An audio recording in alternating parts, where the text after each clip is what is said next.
Hey guys, how you going? Hope you're all doing very well. This afternoon I'm going to be doing another movie review for you all. This movie is an action film from the United States, Canada and Australia. It's a joint venture, English language, released in the year 2026, directed by Baltasar Komiku, and this film is called Apex. So Apex is about a woman. She's lost her husband when they were rock climbing in Norway. So 5 months later, she's trying to come to terms with this loss. So she goes to Australia, to the Blue Mountains, and she's going to do a bit of extreme sport. This is what she lives for, and this is what she feels she needs as far as therapy is concerned. So when she gets there, she meets a local that appears friendly enough, but before long she realises this local's a psychopath and is now hunting her through the Blue Mountains. So whether or not she has the ability to fight back is something you're going to have to find out for yourself, because that's as far as I'm going with my synopsis.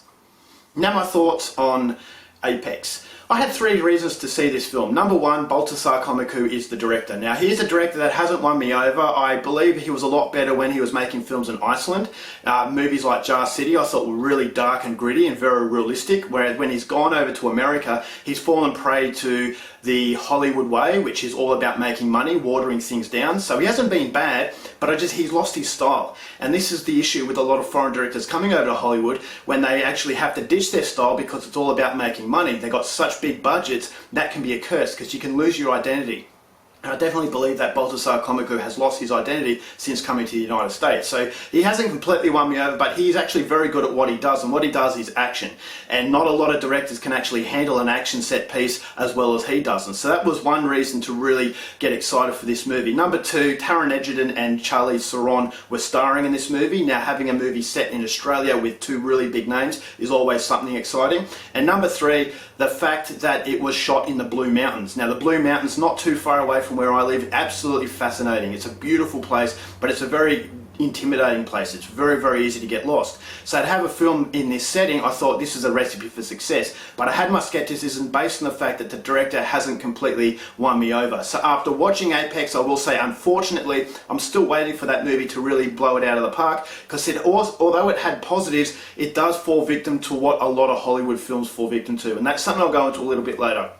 But what I liked about this film, it is absolutely beautiful to look at. It captures the Blue Mountains in a way that's very vibrant, and it was just a marvel to really look at. And so that was something I appreciated. It actually showcased my country in a way that made me feel proud. Now, the Blue Mountains, it's such a magnificent place on Earth, but it's also very dangerous, and so that setting is used really, really intelligently, because on the outside you have the sheer beauty of nature, but on the inside you have the level of intimidation, what nature can do and how fast nature can turn on you. So when Charlize Theron's character is thrown into turmoil inside this Blue Mountains, she was all on her own. Help wasn't around for it was a long, long way away that she would get help, so she has to basically kick in that survival instinct, and it shows you what the human spirit can do when put into real extreme situations. You also have Taron Egerton performance as this villain. That was absolutely fantastic. He has one of the most authentic Australian accents that I've come across in a very long time. He is a British actor, but his accent actually made me go back onto his bio to see if he grew up in Australia or he was born here, but he wasn't. And so he actually turns out he had an accent coach, and so he really put himself in this role, and it shows. He's a very demented individual. Reminded me of Mick Taylor off Wolf Creek. Not as good as Mick Taylor, but had that same ochery sense as far as Australiana is concerned. Just has a really likeable persona, but on the inside just a complete psychopath. And so when things start to turn, you realise, okay, I've just trusted someone who I really shouldn't have. But this is the lure. This is the lure of these psychopaths, where you feel comfortable and they put you into a false sense of security. And Charlize Theron's character, it's all too late by the time she realises his true motive for actually being there. And so the cat and mouse aspect of this movie I thought was done very well. It was intensified through the absolutely superb action set pieces, very hard and frenetic pacing that this movie has. There are a few brutal scenes. There are some very disturbing elements behind Taron Egerton's character that I thought was a nice touch. And it does have, as I said, a sense of urgency to it. And that's what you want from an action film. That's what you want from an action director. And Baltasar Komiku really knows how to keep the audience on the edge of their seat. If I have issues with this movie, and the reason why it's not as good as I wanted it to be is because, as I said, it falls victim to the Hollywood curse. And the Hollywood curse is about making money. It's all about action. It's all about visuals. It's nothing about character development. It's nothing about psychology. So yes, there are disturbing moments, but it doesn't concentrate on that. What it wants to concentrate is the sense of grandeur, where you have these really thrilling aspects, whether they're chasing each other up a mountain or they're running through the wilderness in a way that really captures that sense of urgency, but unfortunately after a while you do become desensitized to it, and you know that you're watching a film.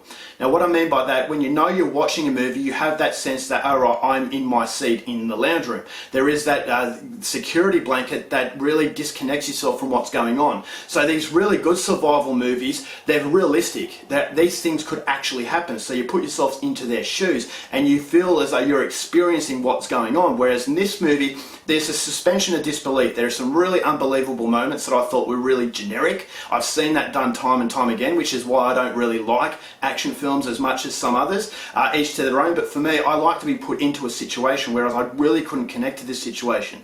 So you have moments where I thought to myself, how did the villain know where this person was? You know, the rugged landscape, you know, the sheer size of the Blue Mountains. I just thought as though it was all too easy, and it was all for the continuation of the film. And so that was what really took me out of the experience, and I really thought, all right, well, I know I'm watching a film, I have that safety, and so it is starting to outstay its welcome. So by the end of it, I just become a little bit tired, and it just become a generic story that you've seen time and time again, that is disguised under real sheer beauty as far as wilderness is concerned. You know, being an Australian, I'm proud of, you know, the wilderness in Australia, and this showcases Australia very beautifully. But unfortunately, when you look at the characters, they are paper thin. You look at their formula, it's been done time and time again, and what it equates to is just a really forgettable experience, because after a while visuals can only take you so far before you realize that it's missing something, and what it's missing is a heart. And so that was the issue I had with this movie, and as a result of that, I'm going to give Apex 2 stars.